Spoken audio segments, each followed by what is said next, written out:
Tariq teddy صاحب کی سابق اہلیہ ہمارے ساتھ موجود ہیں اور ان کی دو صاحبزادیاں ہمارے ساتھ موجود ہیں، صفا اور مروہ، جنہیں آخری لمحات میں ٹیڈی صاحب سے ملاقات کی اجازت نہیں مل سکی۔ کیا مطالبات ہیں ان کی سابق اہلیہ سے ہی جانتے ہیں۔ جی بہن، کیا کہنا چاہ رہی ہیں آپ؟ دیکھیے، حکومت سے اپیل ہے کہ جو بھی آپ ان بچیوں کے لیے کریں گے تو وہ مجھ سے رابطہ کریں، کیونکہ ان کے تھرو ہمیں کچھ نہیں ملنا۔ جو ملا ہے وہ سونو کے ہاتھ میں ہے اور اس کے بہن بھائیوں کے ہاتھ میں ہے۔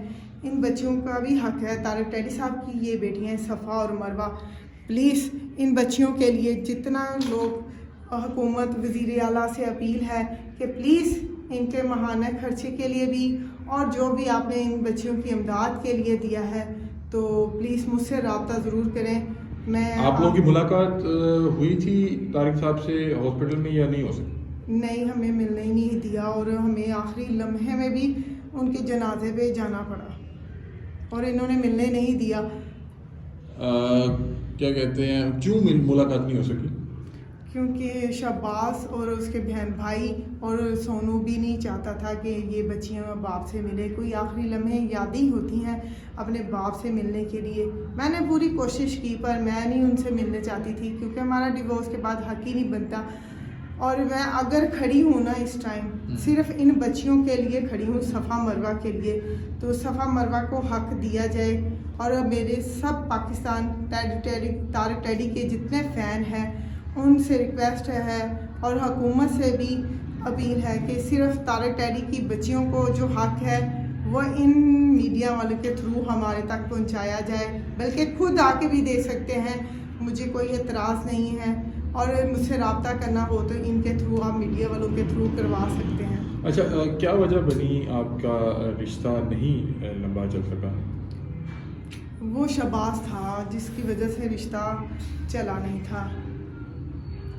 کیا مطلب کہ کیوں؟ وہ میرے پہ غلط نظر رکھتا تھا اور میرے پہ بری حرکتیں تھی اس کی۔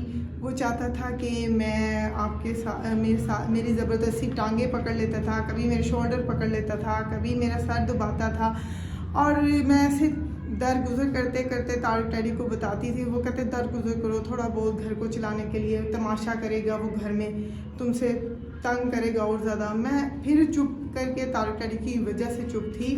جب وہ گھر میں عورتیں لے کے آنی شروع ہو گئی، میں نے پھر طارق ٹیڈی صاحب کو بتایا کہ یہ عورتیں بھی لے کے آنا شروع ہو گیا، اس کو روکیں۔ اور یہ کمرے کے باہر بھی کھڑا ہوتا تھا ہمارے دروازے کے، اور اس کا حق نہیں بنتا کمرے کے باہر کھڑے ہونا اور سوراخ میں سے دیکھنا میاں بیوی کو۔ اتنا تمہیں شوق تھا اپنے بھائی سے پوچھ لیتا اندر آنے کے لیے، تمہیں بتاتا۔ پھر جب ادھر طارق ٹیڈی صاحب نے دروازہ کو کہا مجھے کھولو، میں نے کھولا تو یہ باہر کھڑا پسینے سے چھوٹ گیا، اس کے رنگ اڑے گئے، اور اس نے جھوٹے قرآن پاک اٹھانے شروع کر دیے اور قسمیں کھانی شروع کر دی۔ جو انسان جھوٹا قرآن پاک اٹھاتا ہے نا، اس کو اللہ تعالیٰ کی طرف سے مار پڑتی ہے۔ دیکھیں، اس کی ہاتھ کی انگلیاں ٹوٹ گئی، ٹانگ ٹوٹ گئی، ابھی بھی سب نہیں آتا۔ آج کہتا میں بچیاں سنبھالوں، جس گھر میں میری عزت نہیں محفوظ، وہاں صفا مروہ کی عزت محفوظ ہو سکتی ہے۔ آپ میری بہنیں سب سمجھتی اس بات کو۔ پلیز میرے لیے آواز اٹھائیں، ان بچیوں کے لیے آواز اٹھائیں کہ ان کے حق کے لیے آواز اٹھا سکتی ہیں۔ حکومت کو بھی چاہیے مجھ سے رابطہ کرتی۔ میں اس وجہ سے اگر میں کھڑی ہوں نا تو صفا مروہ کی وجہ سے، کیونکہ میرا تو حق ہی نہیں بنتا اور میں ان سے کوئی لالچ بھی نہیں ہے کہ میں اپنے لیے لوں گی۔ ان کی وراثت میں بھی ان کا حق بنتا ہے اور گاڑی بینک بیلنس میں بھی ان کا حق بنتا ہے۔ پلیز حکومت سے یہی اپیل ہے، وزیر اعلیٰ سے، پلیز ان بچیوں کو حق دلوائیں۔ میرے تک کچھ نہیں پہنچا۔ بہت شکریہ، تھینک یو، بہت بہت شکریہ آپ کا۔